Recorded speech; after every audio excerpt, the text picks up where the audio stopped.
4, 3, 2, 1. Youi, youi. Le monde entier est un cactus. Il est impossible de s'asseoir. Dans la vie, il y a que des cactus. Moi, je me pique de le savoir. Bonsoir à tous, je suis ravie de vous retrouver dans Cactus, l'émission de débat sur l'actualité de la semaine qui s'efforce d'être la plus piquante possible.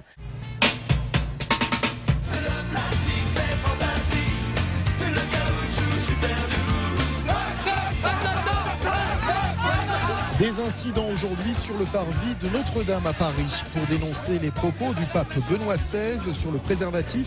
Des militants de l'association de lutte contre le sida, ACT UP, se sont allongés devant la cathédrale à la sortie de la messe avant d'être pris à partie par de jeunes catholiques. Jean-Paul II ne disait pas autre chose que ce qu'a dit Benoît XVI, mais il faut se calmer un peu et prendre le temps d'écouter et de comprendre. Ça a occulté tout le reste, tout ce que le pape a dénoncé. On ne peut pas attendre d'un chef religieux autre chose que, sans juger, sans condamner, sans culpabiliser, il indique le chemin que l'on peut entreprendre si on a la foi en Jésus-Christ.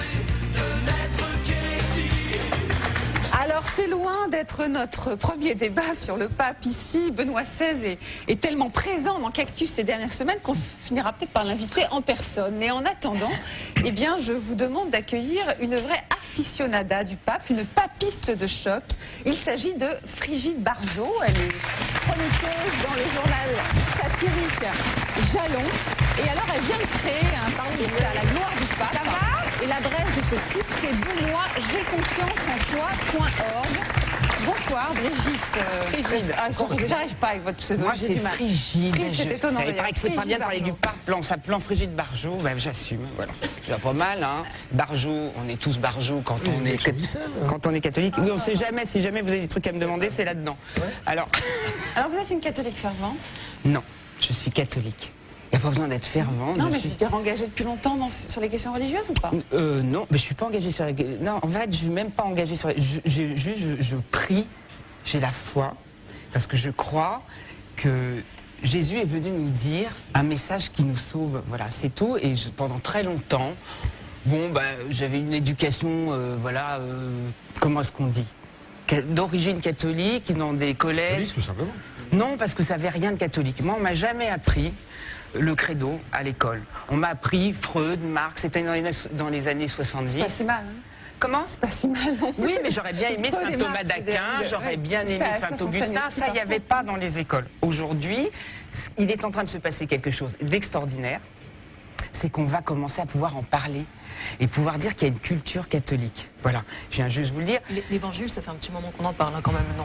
Enfin, je veux dire, il y a des bouquins dont on a moins parlé, hein, la Bible. Non, mais par exemple, en philo, tu vois, on n'apprend pas Saint Thomas d'Aquin, on n'apprend pas les philosophes. Augustin, on l'apprend. Non. Ah si, moi je l'ai appris. Ah oui, mais ça, c'est parce que tu es plus jeune que moi. Mais je t'assure que juste avant, non.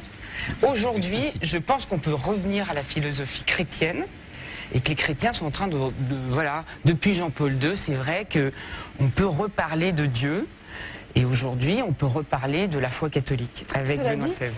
On peut être catholique et être en grand désaccord avec les positions actuelles du pape. Ils sont 29% de catholiques en France aujourd'hui à avoir une bonne image du pape, alors qu'ils étaient 65% en septembre dernier. Ça prouve la chute de l'image du pape dans alors, je vais juste vous dire l'opinion des catholiques. C'est pas votre cas. Non, parce que voilà, ça se passe pas comme ça. Le pape n'est pas élu. Voilà, le pape n'est pas élu par les croyants.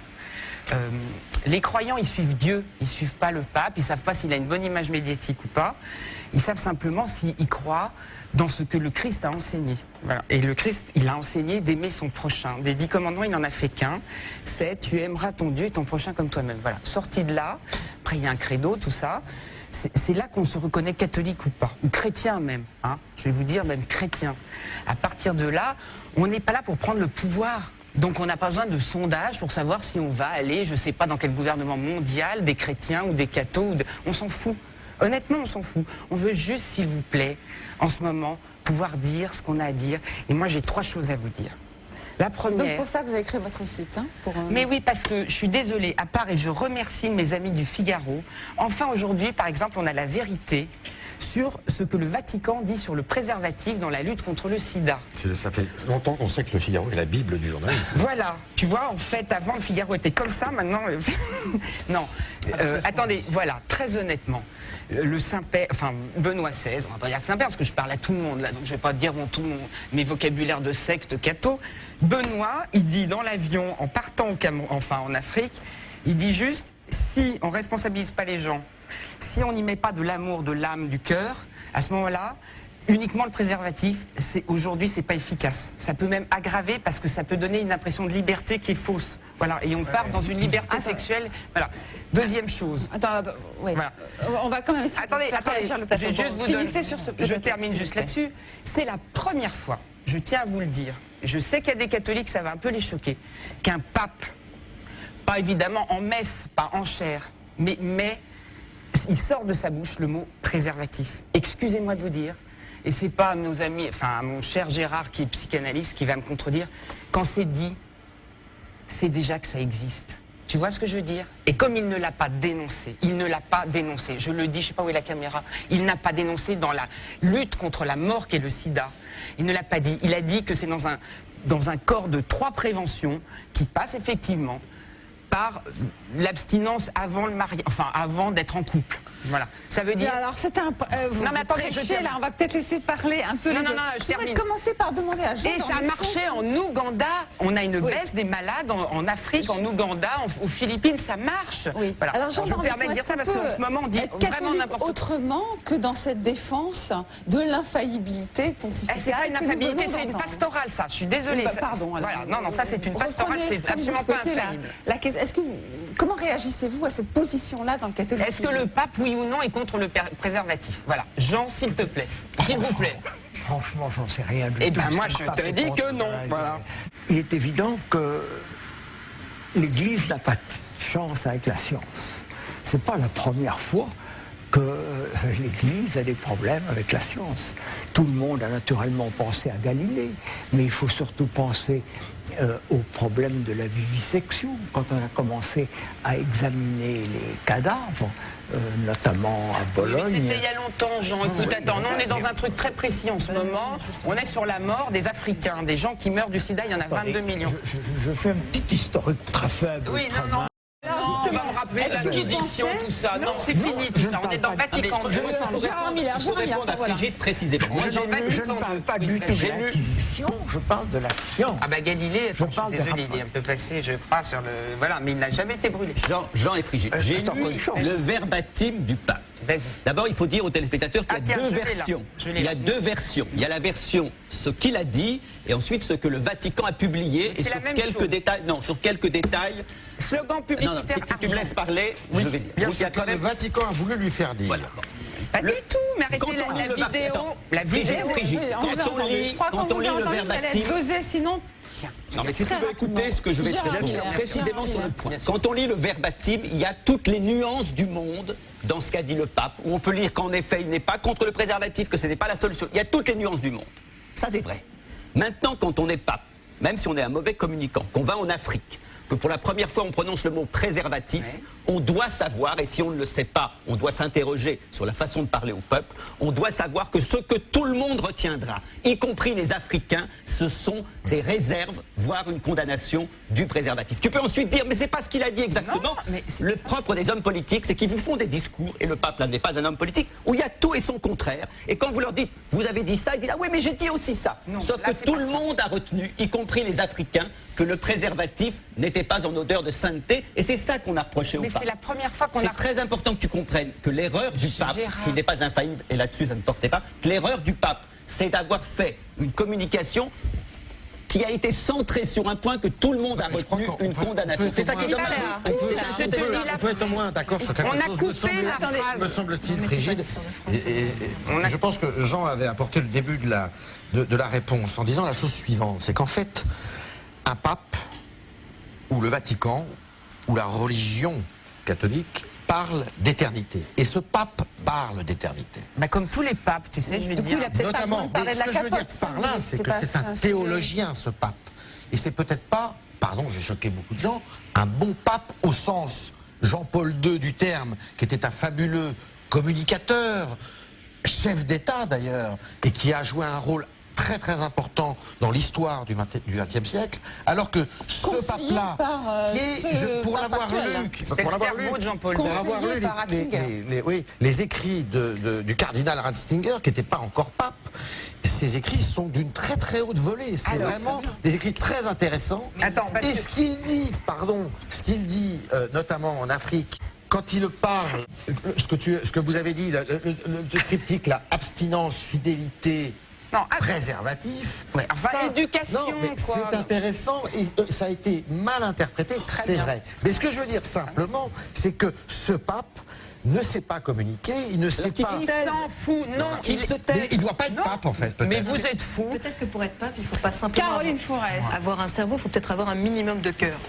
On peut pas... Attendez, non, vous ne commencez pas avec votre prêchi-prêcha. C'est pas dire qu'on t'aime, c'est pas du prêchi-prêcha. Non, mais arrêtez, on ne se connaît pas, vous ne me tutoyez pas, vous ne me dites pas je vous aime au nom de Dieu, tout ça, vous le gardez pour vous, ça c'est votre intimité, vous ne balancez pas la figure. Mais sauf que c'est moi, ce que je sais, c'est que celui qui est censé m'aimer, parce que je vais vous dire pourquoi ça me met dans cet état quand vous me dites ça, celui qui est censé m'aimer, je connais ses textes sur les homosexuels, je connais ce que fait le Vatican au sein des Nations Unies contre les programmes de planification familiale, contre les programmes de prévention du sida, où il est allié avec les pays musulmans pour bloquer toutes ces résolutions depuis des années et des gens en crèvent. Alors vous pouvez me dire ensuite qui m'aime, j'en ai rien à foutre. Mais je vais vous dire un truc. Non, mais vous pouvez pas. C'est insupportable ce discours, c'est insupportable. Mais peut-être, mais c'est le discours de la foi. C'est le discours de l'amour. Aimez-vous les gens qui s'aiment, ils les aiment pas. J'arrive pas, excusez-moi. 43% des catholiques français souhaitent aujourd'hui, excusez-moi, que Benoît XVI démissionne ou parte en retraite. 54% ne souhaitent pas, donc c'est vrai que c'est encore une majorité. Mais indéniablement, vous ne comprenez pas, vous, que certains catholiques demandent le départ du pape. Écoutez, je vais vous dire une chose, ils n'ont qu'à faire une chose. S'ils ne sont pas contents de leur église catholique, qui est une église perpétuelle et éternelle voulue par Jésus, et il a décidé, il a dit à Pierre, sur cette pierre, je bâtis cette église. Nous, on n'a rien à dire, on est des humains, c'est Dieu qui la veut. Ils se plaignent à Dieu, et si Dieu n'exauce pas, ils protestent, ils vont voir les protestants, ils vont voir les chrétiens, ils changent de religion. Caroline Forest. Je vais poursuivre son juste un mot, parce que moi, ce 43%, je trouve qu'il est la preuve qu'on vit dans un très beau pays. On vient de l'entendre, mais on l'entend dans plein de pays du monde. Il y a des gens qui sont pas capables d'être croyants et d'avoir un tout petit peu d'esprit critique et de pas être dans la soumission. Mais je suis pas dans la soumission. Et on est dans un pays où 43% des gens sont capables d'être croyants, d'avoir la foi et de garder un tout petit peu d'esprit critique. On est dans le même pays où 70% des musulmans aiment la laïcité. Et cette chose-là, ce miracle-là, c'est justement pas un miracle divin. Ça s'appelle quelque chose de tout à fait magique qu'est la laïcité. C'est tout. Mais c'est parfait la laïcité. C'est parfait. C'est grâce à la laïcité que je peux être catholique. Il y a quelque chose de gênant dans les sondages. Moi, je ne suis pas catholique pratiquant. Non, ça c'est vrai. Je ne te vois pas beaucoup le dimanche. Je pense que la foi, c'est pas quelque chose qui se sonde par un institut de sondage. On peut très bien avoir un regard très lointain de ce pape ou des autres papes, de l'actualité vaticane, et puis vivre sa foi. C'est ce qui se passe d'ailleurs le plus souvent aujourd'hui, parce que je pense que ce que voulait dire Jean tout à l'heure, c'est que au fur et à mesure qu'elle s'est éloignée de la réalité de sa contemporanéité, cette église, eh bien, c'est l'effet que ça a eu, c'est l'effet qu'on mesure, et d'ailleurs que Benoît XVI a bien mesuré, c'est qu'en Europe notamment, eh bien, les croyants se sont éloignés de l'Église pour vivre leur foi eux-mêmes, à la carte, sans aller à l'Église. Voilà. Alors, je le dernier mot. Alors, ce que je voudrais vous dire, c'est que moi, je crois que, sincèrement, excuse-moi, Frigide, mais il a disjoncté. C'est n'importe quoi de dire ça. De dire quoi? Vas-y, dis-moi. Comment de dire quoi? Vas-y, dis-moi ce qui est disjonctant dans son discours. Ce qui disjoncte tant, c'est qu'il laisse clairement entendre que le préservatif, c'est pas la solution. Alors évidemment, s'il n'y a pas d'amour, s'il n'y a pas de cœur, et c'est avec le préservatif, d'accord. Mais s'il n'y a pas de préservatif, c'est l'enfer. Mais il n'a jamais dit qu'il fallait pas le mettre. Alors on va reprendre ce débat, on l'a eu déjà la semaine dernière et non, mais attendez, la semaine d'avant sur le pape. C'est hyper important, il n'a pas dit de pas le mettre. On y a passé un certain temps. En tout cas, nous allons poursuivre le classement, le passage en revue des actualités de la semaine. Mais avant de retrouver aussi d'autres chroniqueurs et invités, voici une page de publicité.